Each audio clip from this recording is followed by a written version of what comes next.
بسم اللہ الرحمن الرحیم۔ اب ہم یا مدہ کی مشق کریں گے۔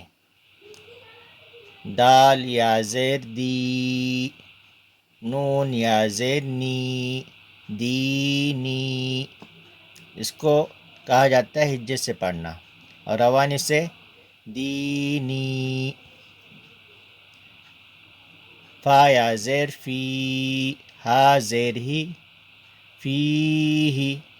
اس میں خیال رکھنا ہے، اس بات کی مشق، اس بات کی پریکٹس کرنا ہے کہ ہم جہاں پر حرف مد ہو اس کو زیادہ کھینچیں گے اور جہاں حرف مد نہ ہو اس کو بالکل نہیں کھینچیں گے۔ اس بات کا خیال رکھنا ہے۔ فا یا زیر فی، ہا زیر ہی، فی ہی۔ حمزہ زبر را زیر ری، اری۔ نون یا زیر نی، ارینی۔ کاف زیر کی، تا الف زبر تا، کتا۔ با یا زیر بی، کتابی۔ یہ بھی حرف مد ہے، یعنی الف مدہ ہے۔ الف سے پہلے زبر ہو تو الف مدہ ہوتا ہے، اور یہ بھی حرف مد ہے، با یا زیر بی۔ تو اس کو بھی کھینچیں گے، اس کو بھی کھینچ کر پڑھیں گے۔ کتابی۔ حمزہ پیش او، جیم یا زیر جی، اجی۔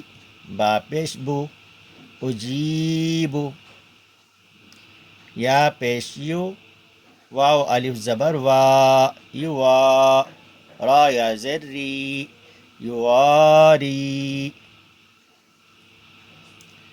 میم زبر ما، فا الف زبر فا، مفا۔ تا یا زیر تی، مفاتی۔ ہا پیش ہو، مفاتیح۔